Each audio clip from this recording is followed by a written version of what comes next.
welcome back to my channel. My name is Heather if you are new here, and today's video I'm going to be sharing with you all of the books that I have gotten to add on to my daughter's preschool curriculum.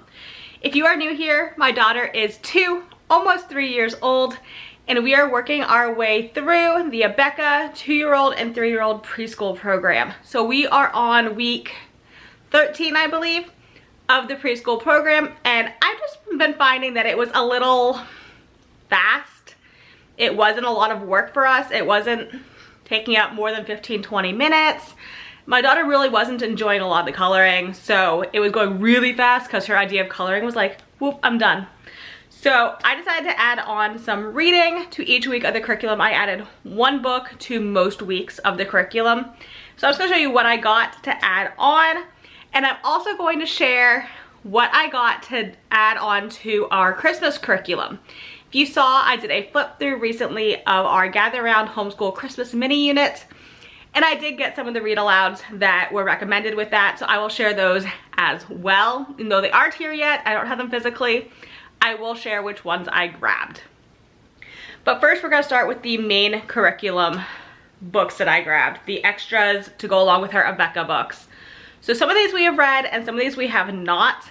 So if I don't give a very good synopsis, it's because I haven't read it yet. Some I will peek over at my computer to read the synopsis if I can't either remember it off the top of my head or if we haven't read it. So the first one I have on the very top is the Bernstein Bears Visit to the Firehouse. Now, I love the Bernstein Bears books. We have a bunch of them. I remember them from when I was a kid. We have four or five. We have a 4th of July one. We have a bunch of different ones. And this one, the bears and their parents all go to visit their cousin who works at a firehouse as a fireman. And while they're at the house, the fire alarm goes off and they get to go with him to fight a fire. It was really cute. This worked in really well for our week F. So if you're new to the Abeka curriculum at this age, they do basically a letter a week. So we did F, and one of the words that started with F that we studied was firefighter. Yeah, it was firefighter. So this went along perfectly, and that is what I did with all of these books. I looked at the letter of the week and the different words that we were learning that were starting with that letter and found books related to them. So this one was a really great introduction to firemen, firehouses, firefighters, and it was really cute. So what I do with these, I guess I'll just go ahead and explain. I do our whole curriculum for the day, and every Thursday we sit in our schoolroom, in our office, and I read this book to her from across the table. I read it teacher style, you know, ooh, like this, like you somehow can read sideways, and she listens to it. These are not books that we read at bedtime because I have found that my daughter has a much shorter attention span at bedtime. So we do this first thing in the morning while we're doing all our schoolwork. The next book I got is very similar, but it is Richard Scarry's A Day at the Police Station, and this is to go with letter P when we learn about police officers. So you just go through to the police station for a day and learn about the day in the life of the policeman. So I thought that was really cute. These go together very well. I think they will both teach her well about the people that we can depend on to help us. So I got police station and firehouse. To Delegate the Frog. This one we had to learn, I believe it was something about Australia. I don't remember. I'm not gonna remember exactly what I grabbed all these for just because some of them I literally had to write down in my schedule what book was for which week. But this is To Delegate the Frog, which is a traditional Australian children's book about a frog who causes a flood. And I remember this from when I was a child, honestly. So it has gorgeous pictures like that. And I remember reading this in probably kindergarten or 1st grade. So I thought it would be a good fit for Madison now.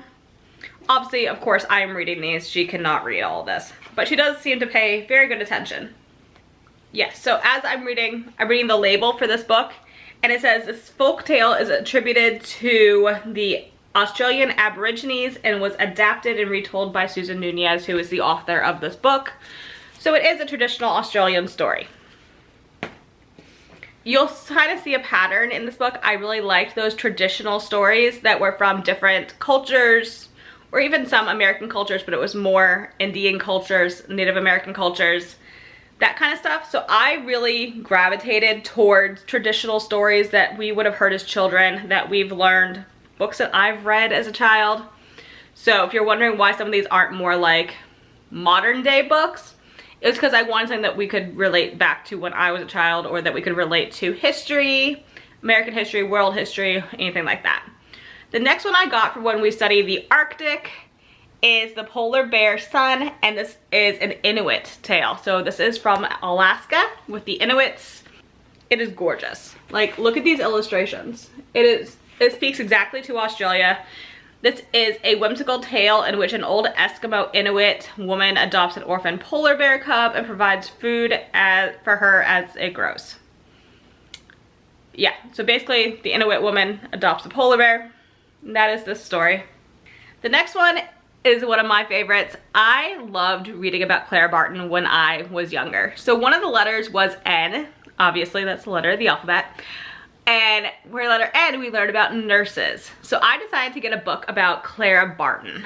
So we got Clara Barton, Spirit of the American Red Cross. And this is a smaller book about Clara Barton. Like I said, I loved reading about her and learning about her when I was a child. She grew up actually very close to where I'm from. So I thought this would be a really interesting book to read with my daughter. As you can see, the font is very large and it's a very small book, so it shouldn't take long to read. It might take us 2 days instead of one. I don't know, it's 50 pages. So it might take us 2 days to get through this, but we'll probably be close to 1 day. And it's all about the history of Clara Barton going through the Civil War and how she started the American Red Cross. This one we actually just read today. This one along with the letter H, and it is The Girl Who Loved Wild Horses, which is a Navajo story about a girl who falls asleep with a bunch of horses, and then there's a thunderstorm and she mounts the horse and the horses run away because they're scared of the thunderstorm. And then they are pretty much rescued by the wild horses and she becomes one of the horses. So this was a really cute story. I remember this somewhat from when I was a child. Like, as I was reading it, I was saying, I know the story. I remember the story. So this was a really, really cute one. My daughter is currently in love with horses. She calls them nays. Anyone else's kid do that? But this one was really cool. It was a really interesting story. And it really, I liked how when so the Indians found the girl with the horses and they brought her back to their society, to their, you know, to their village. And the girl was sad and she was getting sick and she was what seemingly now we would call depressed. And the doctor asked her, what would make you happy? She said, I want to go back with the horses. So her parents agreed to let her go live with the horses, and she lived with the horses, and eventually, like I said, she becomes actually a horse. So I like that little, her parents let her realize what would make her truly happy instead of what would make them happy. So it was a little lesson for, I feel like, us parents as well as for, you know, the children in the book. The next one is Andy and the Lion. So this is to go along with lions in the letter L. And this is a story that we've probably all heard. I believe the lion gets a splinter and the little boy helps get it out. So there are not a ton of words in here. It is a longer book, but there's not a lot of words. So it's gonna go, like you see, that entire page is just pictures. This will go fairly quickly to read, I believe. I'm not in love with the graphics. I find the yellow and white just a little bit boring, but it is a traditional story. This is actually one that my husband picked out. I had two options for lions and this was one of them, and my husband remembered this story from when he was a child. So he wanted to get this one, so we got this one. And yeah, I'm excited to read it when we get up to the letter L. This one we've already read. This is Squantos Journey. We did this with Indians when we were studying Indians in the letter I. And this is basically the story of Squanto, how he was kidnapped by the English and learned to speak English and then brought back to the New World and helped form that relationship with the Pilgrims and the first Thanksgiving and all of that.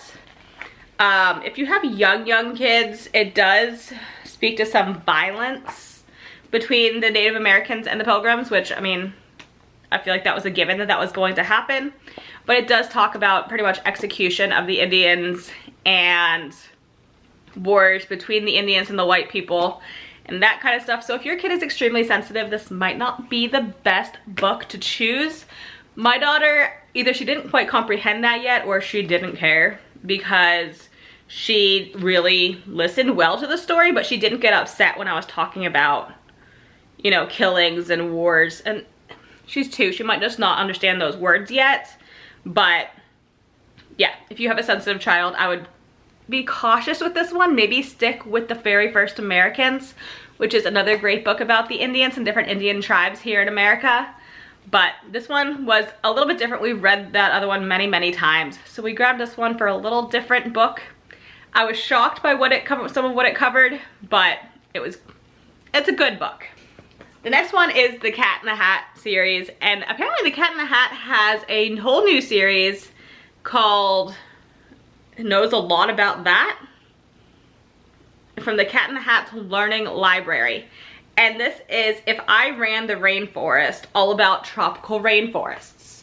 So one of the units covers the rainforest, and that is when we will read this book.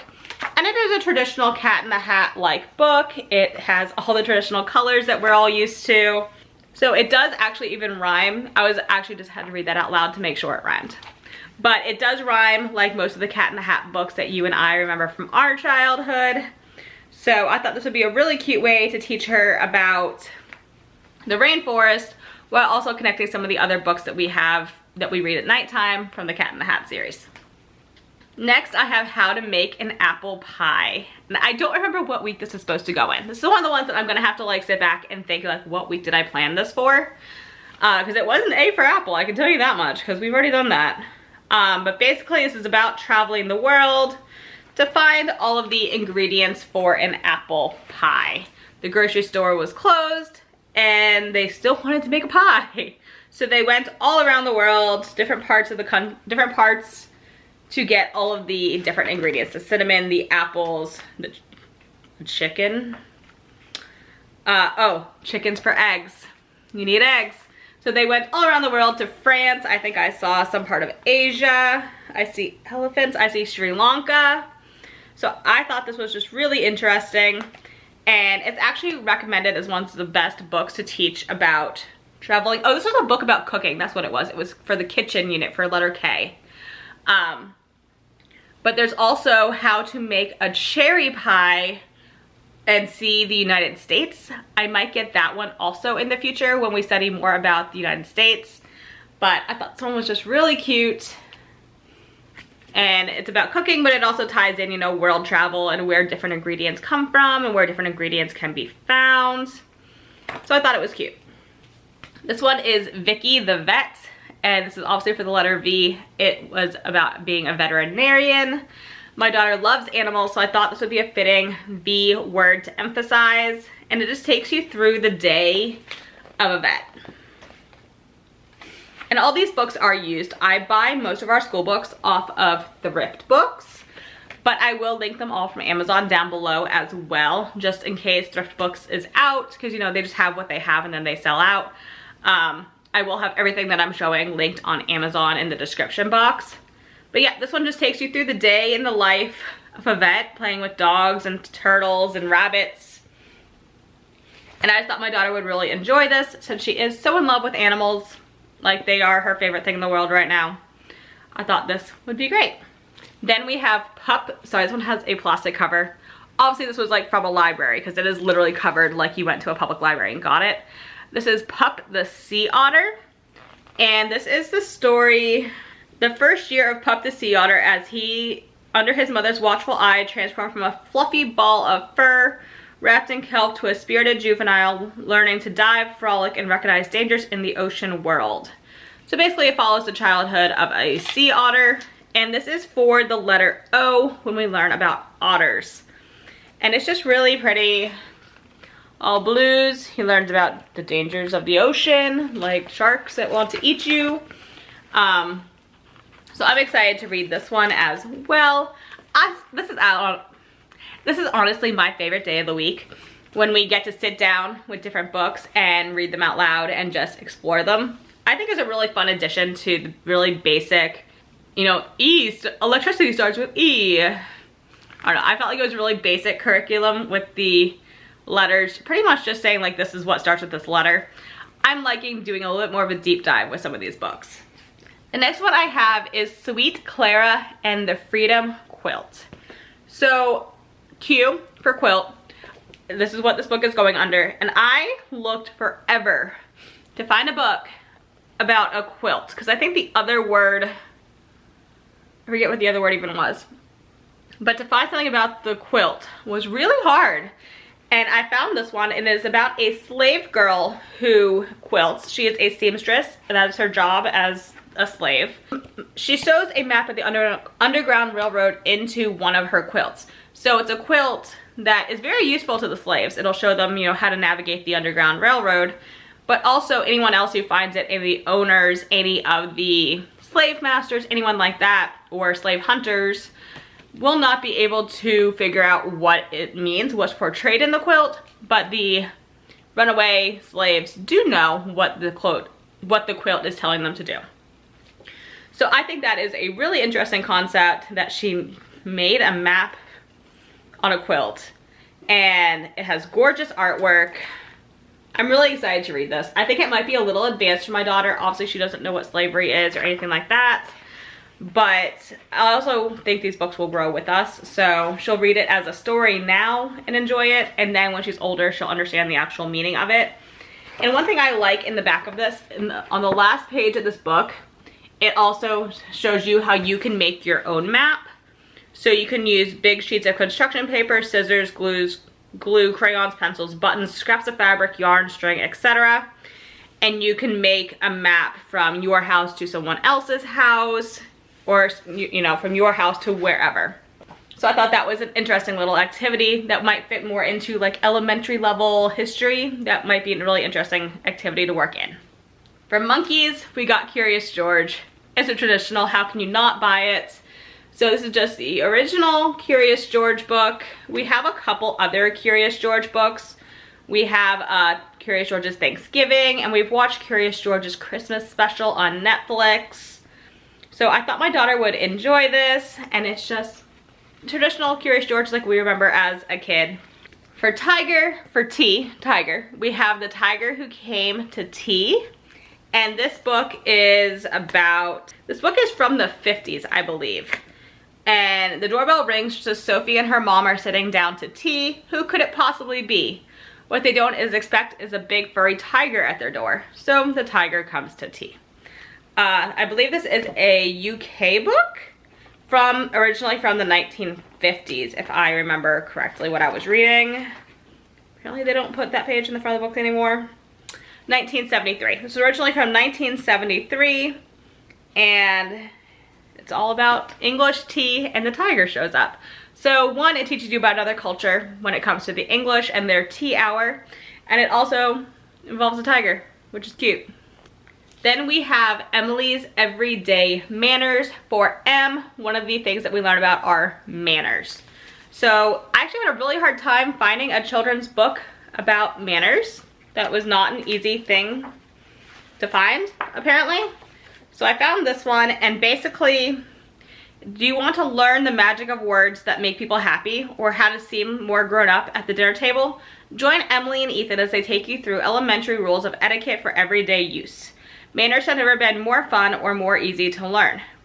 From the most trusted name in etiquette comes this charming picture book explaining why everyone should know and use their social graces.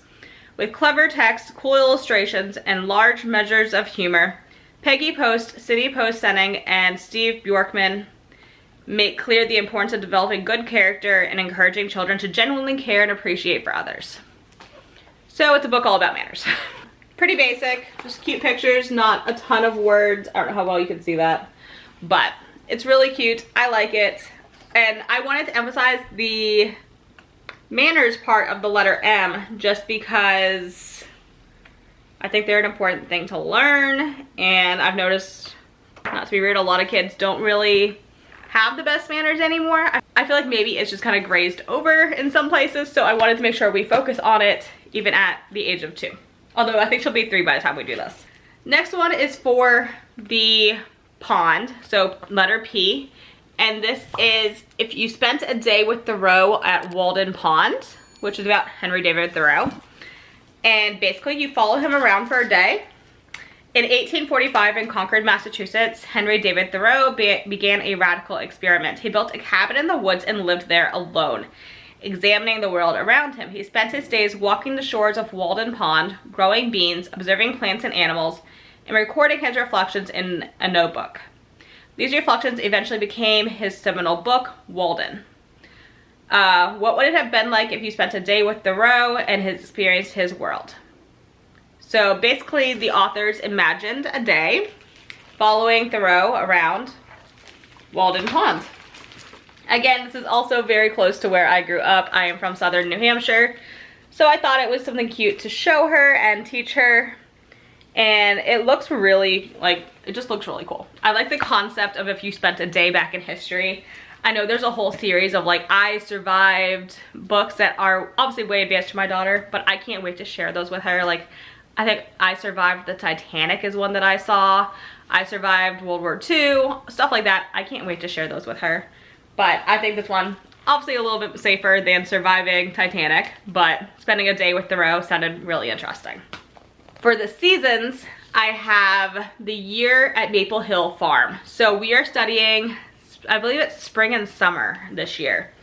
And this book takes you month by month through what changes at a farm every single month.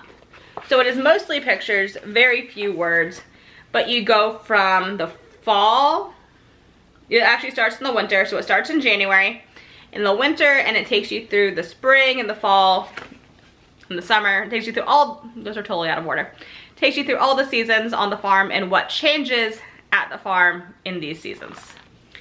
Next I have At the Same Moment Around the World by Clotilde Perrin.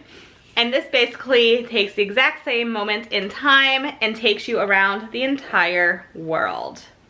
So you start, it is 6 o'clock in Dakar, Senegal. And then it tells you at the exact same time, it is 7 in the morning in France. And it takes you around the world, what is 6 a.m. in Senegal and what time it is around the world.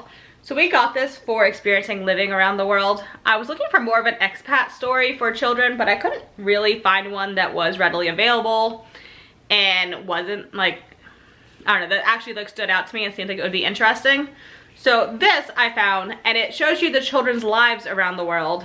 And so it seemed like it would work for that. I don't know. I really like it. It's gorgeous. And then at the end of the book, this also has, it has a world map. Ow. It has a world map at the very end of the book so that you can see all the different places that you went and all the different kids that you met throughout the book. The last book that I got for our main curriculum is People, and this is Peter Spyer's People. And I actually bought this one on complete accident. So this was in my cart because we've been looking at using Bookshark for their 4K program. And this is one of the books that was required for that curriculum. So I was looking to see if I could get the books for that cheaper than buying through Bookshark. But it's all about different people. Different colors of people, different shapes of people, different shaped noses, different kinds of hair, etc., etc. And different people from around the world. I think it's a really cool book. Like I said, I totally bought it on an accident. It does not really fit into our curriculum this year. But I'm sure we will be sitting down to read it anyway and to look at it just because I think learning about different people is a good lesson. Now I'm going to share the books that I got for our Christmas mini unit. As I said, I do not have these in person. I literally just ordered them sitting on my couch before I sat down to film this. So I'm just gonna pop pictures of them up here, but I'm gonna go ahead and pull them up and I'll tell you what I got. All right, the first book I got is called The Mitten. If you see me looking to the sides, because I'm looking at my computer. And this is by Jan Brett, and it is a Ukrainian tale about a little boy who dropped his glove and a bunch of woodland animals decide to make a home in his glove. So in the main portion of the book, you see the animals trying to get in, and you see, you know, what the animals are going through, all trying to squeeze into a glove, including a big brown bear. And in the margins of the book, you see the little boy going about his business because he has no idea that he dropped his glove. So this is a traditional, like I said, traditional Ukrainian story, and it was recommended by Gather Round for their Christmas unit, so that is why this is one of the ones that I grabbed. But I like that it is a foreign story, a foreign, like, traditional passed down children's story. Like I said earlier, those do really speak to me, so we got the Mitten. For this, I have 4 weeks of lessons planned, so I did get 4 books, 1 per week for the entire Christmas mini unit. So we'll probably read these in the afternoon. Unlike these, like I said, I'll read these in the morning. This will probably be afternoon or evening time. The second one I got is The Christmas Miracle of Jonathan Toomey. And this is The Spirit of Christmas Heals a Sorrowing Woodcarver's Heart in a splendid reissue of a Candlewick holiday classic. Basically, okay, I'm realizing now I had to go to Amazon to find the description of this book. Jonathan Toomey is the town's carpenter, and he is a widower. And one day a widow and her little boy come to his door asking him to make something for them. It didn't reveal what, but it basically changes his whole demeanor, is what was put forth. So it kind of sounds like a classic Ebenezer Scrooge type of story, but we'll see when we read it. And like I said, I do get all my books on Thrift Books, but I will have these linked down below on Amazon. The third book I got is called Mortimer's Christmas Manger. This is about Mortimer the mouse and his Christmas manger, apparently. There's no description of this. I could find no description of this anywhere, actually, but I do remember Mortimer the mouse from when I was a child, so that is why I grabbed this one. I also, a lot of the books that Gather Round recommended for their Christmas unit, I had an extremely hard time finding in stock at a decent price. Whether it was on Amazon or on Thrift Books, either they were $15, $20, $30 a book, or there was like one available and it was used, and it was like they were out of print books. So that is kind of the one downside I saw when I was shopping for these books, was a lot of them were out of print and were really hard to find. But the ones that I could find, I'm glad I found. And the last one that I got for this is The Legend of Saint Nicholas, A Story of Christmas Giving, which is the legend of Saint Nicholas. This is the story of a young man named Nicholas who is moved by the plight of the poor and the needy. Nicholas spent his life secretly helping the poor all over the world and giving gifts on Christmas Eve to remind people of the greatest gift of all, Jesus Christ. This gentle Christmas book introduces the original Saint Nicholas and offers inspiration for readers to become cheerful givers themselves. The final pages of the book include Father Christmas tradition in other lands. So I thought this one just looked really cool. I like that at the end it shares the traditions from other countries. In the future, I do want to do a mini unit sharing how Christmas is done around the world with my daughter. I would like to either find one or create one that goes in depth in Christmases around the world and Christmas traditions around the world. So I thought this would work in nicely both this year and in future years. And I like that it ties the story of Santa Claus that we all know, Saint Nick, to the Bible stories that we're also teaching at the same time. I like that it kind of ties the two together. But those are all of the books that I've gotten to go along with my Abeka curriculum and my Gather Round Homeschool Christmas mini unit. I hope you guys enjoyed this video. If you have any questions, comment down below and I will do my best to answer them. Make sure you give this video a thumbs up if you want to see more of my homeschool content. I do have an office makeover coming up soon. That's actually why I'm filming in my bedroom. My office is gone. It's an empty room now. So I will have that video coming up very soon of me organizing and giving you a little tour of the new office setup. And if you are new, please make sure you hit the subscribe button down below. I have new videos that entail homeschool, essential oils, and natural homemaking every Thursday and Sunday. So if any of those topics interest you, please make sure you hit the subscribe button down below. And I hope I'll see you in my next video on Sunday. Bye guys!